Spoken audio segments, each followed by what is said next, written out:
Assalamualaikum warahmatullahi wabarakatuh. Kawan-kawan PPA yang dirahmati Allah dan pemirsa sekalian di rumah, alhamdulillah ini kajian kuliah wisata hati kembali kita laksanakan.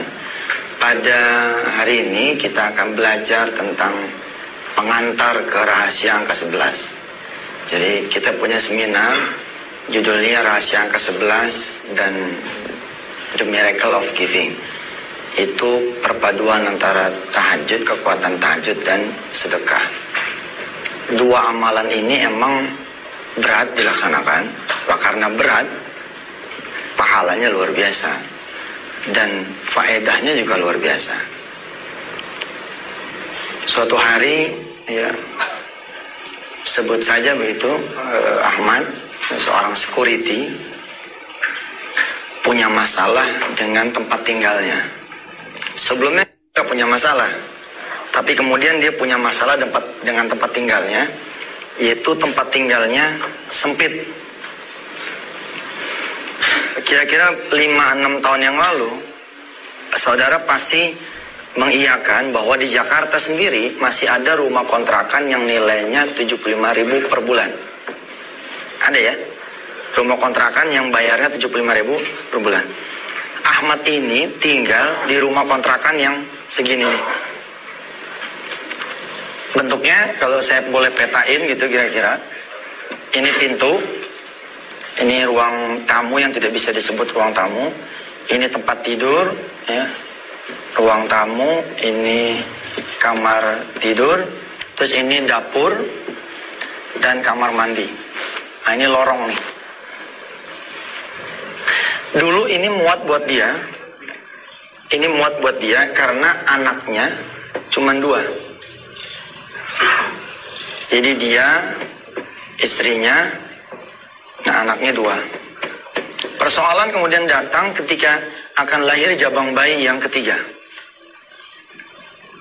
Persoalan kemudian muncul ketika akan lahir jabang bayi yang ketiga. Kenapa jadi persoalan? Karena sempit. Ahmad ini bahkan dia punya motor. Ini motor terbalik nih. Mesti kan rodanya di bawah ya. Iya maklum lah, kita kan bukan Patinosidin ya. Di sini di atas nih mestinya. Dia punya motor yang kalau malam ini motor harus dimasukin. Dan untuk masukin motor yang di sini dia harus numpukin barang. Makanya saudara, kalau saudara ngelihat ke bawah, pasti saudara lebih deh. Kan main kan? Tapi karena kita selalu melihat ke atas, emang kurang melulu. Wala tamuddanna 'ainaika ila ma matta'na bihi azwajam minhum khairan zahratal hayatid dunya linaftinahum fi. Kata Allah, jangan keseringan ngelihat bintang di langit. Kenapa? Pegel leher. Ya, sekali-sekali ngelihat rumput, subhanallah ya. Kita punya sepatu, punya celana, ada kaki sih. Baik, kemudian istrinya ini berdoa pada suatu malam. Yang didengar doanya ini oleh suami. Doa ini didengar oleh suaminya dan kemudian dia sama-sama bangun untuk sama-sama sholat tahajud, bermunajat kepada Allah supaya hajatnya ini pindah rumah dari yang 75 sampai ke yang 150. Tapi Allah yarhamuhuma, Allah merahmati keduanya. Ternyata di Riyadhah dia 7 hari. Saudara barangkali pernah mengingat ada iklan di majalah ibu kota saat itu. Saya membesut satu seminar yang diprotes oleh semua orang, oleh banyak orang. Seminar itu judulnya How to Make Money in 7 Days. Bagaimana mendatangkan uang dalam 7 hari. Saya diprotes oleh banyak orang karena dianggapnya terlalu berani. Padahal kisah ini menjadi salah satu bukti. Hanya dalam 7 hari, bahkan Ahmad sang security bukan hanya bisa pindah ke rumah yang 150. Tapi dia memiliki rumah dengan 7 pavilion, 3 pavilion, dan 1 kolam renang. Di hari ke-7-nya. Sekali lagi, kalau kita bertanya pada otak, nggak mungkin. Nggak mungkin.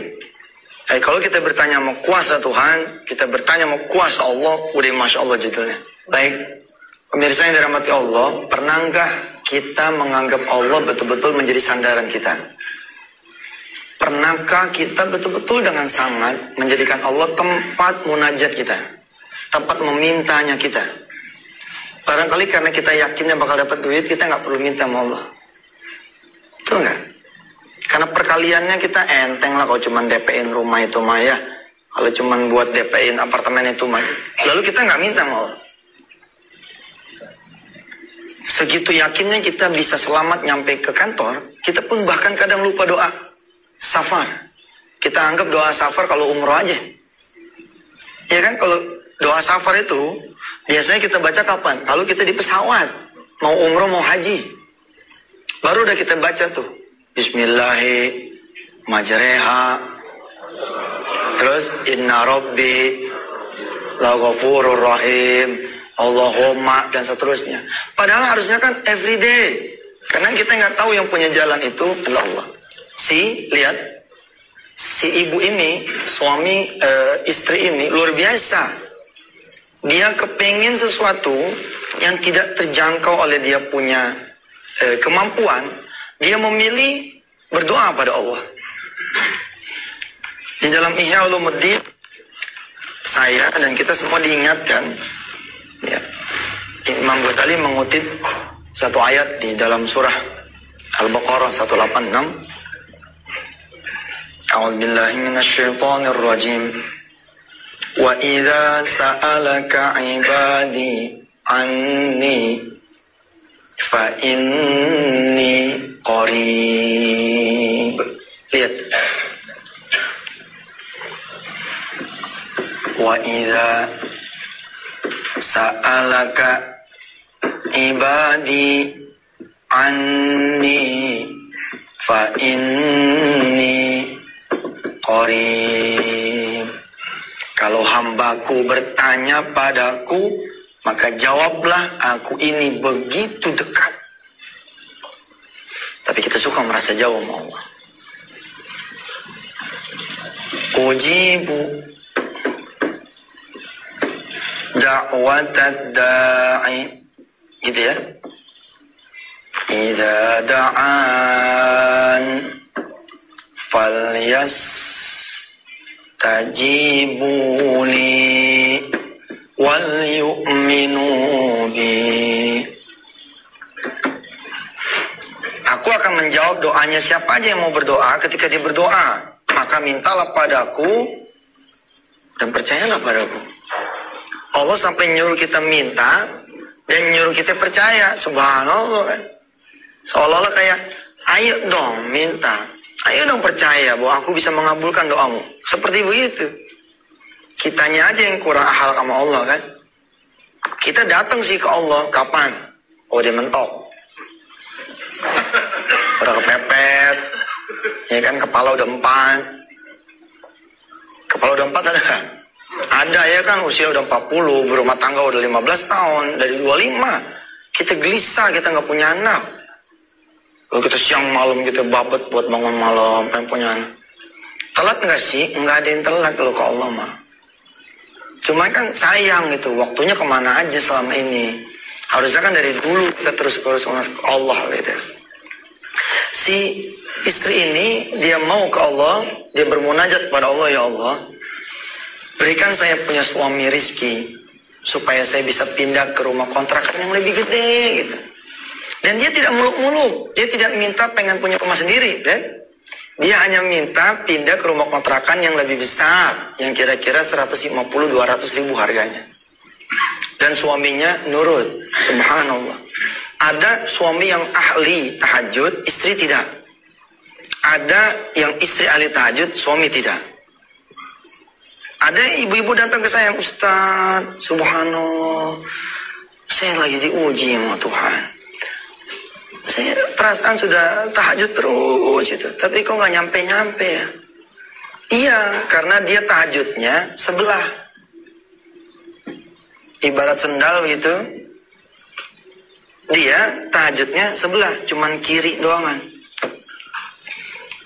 Ya, mestinya kan berdua kayak si Ahmad dan istrinya. Berdua. Kalau berdua kan jalannya cepet ya. Cepet nggak kalau berdua? Tapi kalau sendiri gimana? Jinjit loh. Ini, tuh, nyampe nggak? Berat Pak. Sedekah, kalau kanan kiri, maksudnya suami sedekah, istri sedekah, ditambah lagi dengan anak sedekah, mantap. Si suami bangun ngaminin. Karena doanya udah sama istri, si suami tinggal bilang begini sama Allah. Ya Allah, doanya istri saya aminin aja deh, amin. Amin. Itu pagi-pagi dia ngadep ke dia punya kantor, kan kalau security ada atasannya gitu ya. Dia ngadu ke dia punya kantor, minta izin. Selama 7 malam berturut-turut, dia pengen tidak shift. Dia pengen kerjanya hanya dari pagi sampai sore saja. Ditanya sama atasannya, kenapa emang? Ada order? Agak, supaya saya bisa pulang cepat, terus nanti malam bisa bangun. Tumben lu. Iya nih, istri punya sesuatu hajat. Kan kata orang-orang kalau hajat pengen cepat kekabul, sholat tahajud. Ya deh, kata si atasannya, ya deh, minggu ini saya izinin situ tidak masuk shift, melainkan hanya fix dari pagi sampai sore saja. Mulailah kemudian dia melakukan ritual yang namanya sholat sunat tahajud.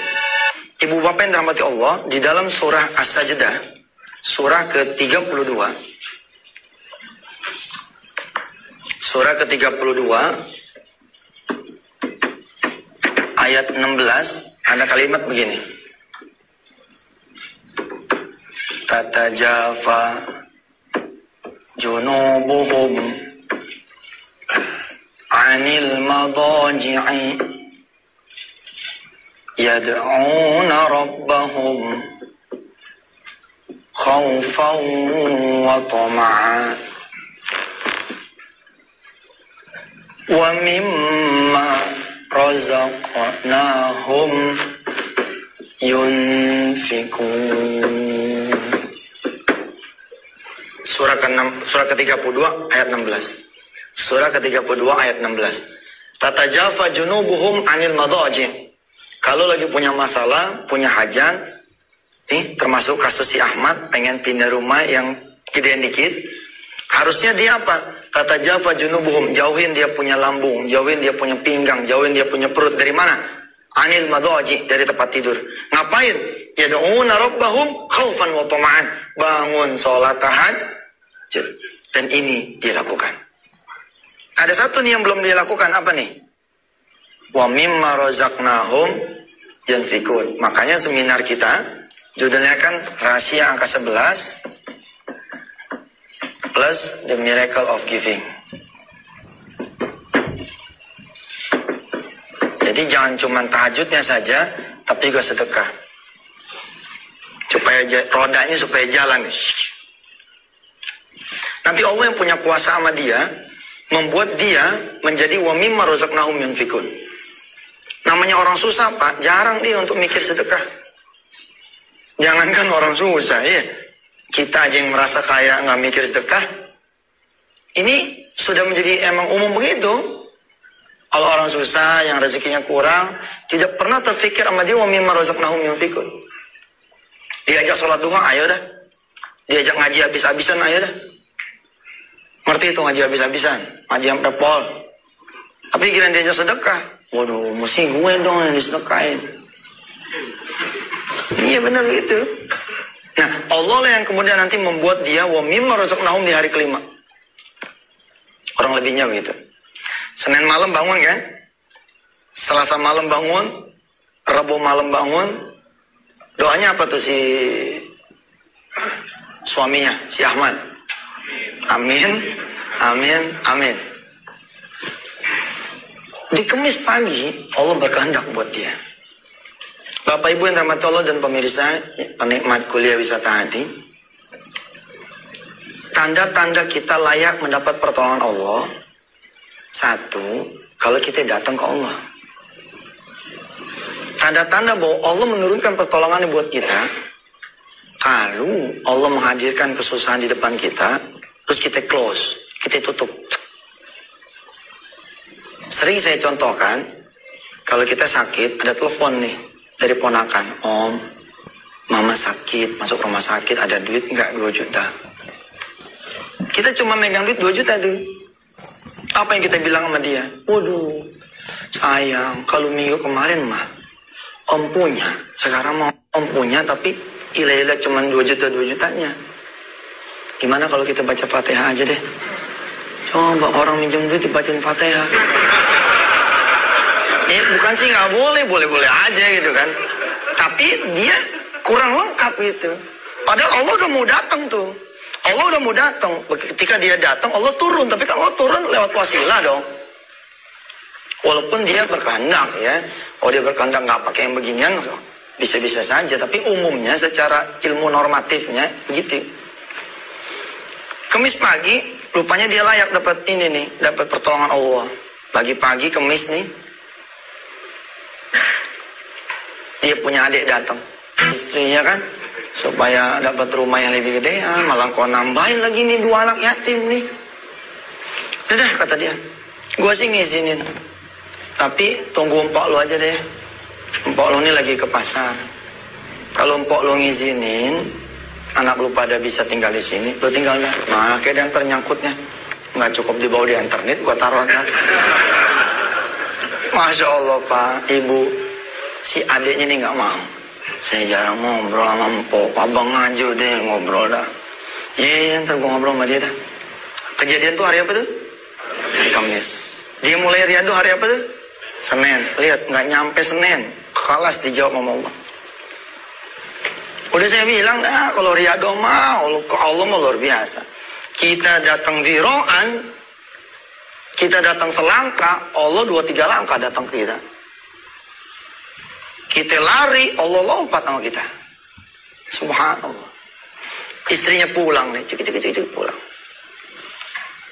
Terus bicaralah dia, hatinya gitu. Kenapa? Karena dia nggak sanggup melihat wajah istrinya. Ya, nenteng belanjaan. Dia pengen ngomong tapi udah keseket duluan nih di leher. Pengen ngomong, Dek, ponakan abang dateng. Tapi ya Allah, dia pengen tinggal di sini selama emaknya tuh di Arab Saudi sono. Ngizinin nggak lu ponakan abang nih tinggal di sini? Nggak sampai hati dia. Karena ngeliat mukanya, apalagi barangkali dia ini begitu pulang dia ngomong, Bang, ini kita udah 3-4 hari ini tahajud. Mudah-mudahan dia doa kita dikabul. Wah, makin susah tuh. Ngomongnya makin. Di dalam kekuatan doa, kita jarang ngincer waktu. Paham gak kalimat saya? Jarang ngincer waktu. Padahal disebut oleh Imam Ghazali begini. Ayyatarafada li du'aihi al-awqata syarifata ka yaumi arafata minas sunnah minas sanah wa ramadhana minal ashhur wa yaumal jum'ah wa yaumil jum'ah minal usbu' wa waqti sahri min sa'atil lail. Hendaklah kalian mengincar waktu-waktu yang mustajab untuk berdoa. Waktu saya susah dulu, saya punya ibu ngomong begini, Sob, tungguin no asar. Tungguin asar. Kita nanya sama beliau, kenapa asar ditungguin? Habis asar lo baca no. Ya. Lo baca no habis asar ya, surah apa kedah yang kira-kira bisa nganterin situ sama redonya Allah. Kalau buat kesulitan mah doa habis asar mantep banget. Itu jarang kita ngincer tuh. Kalau bisa kata Imam Ghazali, ngincerlah wa waqti sahri min sa'atil lail diantaranya. Waktu sahur untuk berdoa. Nah si suami, pemirsa, dan sahabat-sahabat PPA yang dirahmati Allah, serta jamaah kajian wisata hati, si suami memilih, ntar aja deh ngomongnya pas banget. Terus kita bilang sama Allah, ya Allah kita jagain nih titipanmu. Tolong jagain motor saya ya. Kalau sampai hilang motor kita, kita ngadu aja sama Allah. Kalau kita jagain titipannya sih, masa titipan kita hilang gitu kan. Akhirnya Masya Allah ibu yang dirahmati Allah, terjadi nih sesuatu yang tidak pernah terfikirkan oleh kita barangkali. Anda ingat saya bercerita tadi ada lorong di sini. Di sini ada lemari ini. Lemari ini dibongkar sama dia. Dibongkar lalu dibikinin rak-rak sehingga lorong ini kosong. Paham? Sehingga kata istri dan suami ini, dah biarin tuh 2 ponakan tidur di sini. Jadi motor tetap aman masuk, dia tetap bisa tidur di sini. Subhanallah. Sebuah niatan dan perilaku yang mengagumkan yang belum tentu kita mau. Dan belum tentu kita bisa gitu. Bukan saja belum tentu kita mau, tapi belum tentu kita bisa. Pagi-pagi Jumat itu dia datang ke rumah adiknya. Apa dia bilang? Empok lu udah setuju noh? Boleh dah. Kan kalau kita buka sekolahan ada free trial ya. Nah ini ada free trial juga nih. Home free trial kira-kira gitu. Jajal lagi nanti Senin lu bawa anak lu masuk sono rumah. Sebelum lu ke Surabaya. Kalau emang dia betah, udah biarin sampai gede dia tinggal sama gue juga nggak apa-apa. Gue sih seneng aja. Subhanallah. Istrinya almarhum adiknya tuh senang bukan main. Dan ini adik ipar rupanya, bukan adik kandung. Yang adik kandungnya dia suami dari si ibu tersebut. Senang bukan main, dia mendoakan mudah-mudahan abang sehat. Itu tuh the great moment sebenarnya buat doa kita. The great moment ketika misalnya saudara pengen punya sesuatu ya cium tangan sama orang tua gitu kan. Terus kita bilang, ma doain ma, undangan udah mau dicetak, cincin udah mau dibeli, doain jangan sampai ini kabur lagi ya ma. Pusing ya. Oh mak kita bilang, iya nak, mak bisa cuma doain aja sambil netes dia. Lu tuh great moment tuh. Nah great moment buat kita tuh yang tadi tuh, buat si Ahmad tadi tuh adiknya ngomong, mudah-mudahan abang punya hajat kekabul, abang sehat, rezeki abang banyak. Subhanallah. Kadang-kadang kita suka ngejebak kan. Begitu kita didoain sama si Ustad, udah Ustad, udah gue kasih udah bagus, jangan doain gue, Ustad doa sendiri aja. Terus kok gitu tuh, kita ngasih proposal dikasih ke kita bantu, terus Ustad kita mau doain kita, Ustad doa sendiri aja loh, susah minta sama gue. Harusnya nggak gitu ya kan? Atau kita suka nyinyir barangkali di masjid-masjid, kita suka ini great moment buat kita. Dia jalan nih, jalan kemana? Jalan kerja ya. Mulai kebaca bagaimana Allah menjawab dia punya keinginan. Saya mah waktu mengisahkan ini pertama kali netes air mata saya. Ini kalau nggak dipotong iklan mah gue nangis nih. Potong iklan sih nih, air mata mau keluar gak jadi. Bener ibu, mengharukan loh. Jangan kata langitnya Allah tuh, baru lantai kesekian saja udah melihat. Kedengeran itu, ada security, bawahan paling bawahnya dia, menyediakan waktunya untuk istrinya bangun malam, ngaminin doa istrinya. Masya Allah. Apa dia bilang? Ini orang soleh ini yang harus jagain saya punya rumah ketika saya ke luar negeri. Makanya diberitahu kan, mulai Senin jangan ngantor di sini, karena ngantor di mana? Di rumah. Gantian si satpam yang ngerjain. Nggak bisa pak. Kok nggak bisa? Iya pak, bapak tahu sendiri. Ini saya punya anak 2. Enggak, gua nggak tahu. Iya lupa pak, bapak nggak tahu. Ya emang begitu, kalau pimpinan kan nggak tahu yang bawah. Kalau pimpinan tahu yang bawah hebat tuh. Begitu datang, ya kan di lobi, bisa negor. Assalamualaikum Pak Zainal. Bapak tahu nama saya? Iya ada di situ. Ada apa namanya? Nenteknya. Terus nanya anak, hebat tuh pimpinan bisa nanya anak. Anak gimana Pak? Aduh, kok aduh iya Bapak nginjak kaki saya Pak. Top dah kalau pimpinan bisa begitu tau Pak. Tapi emang jarang pimpinan kenal sama bawahan, jarang.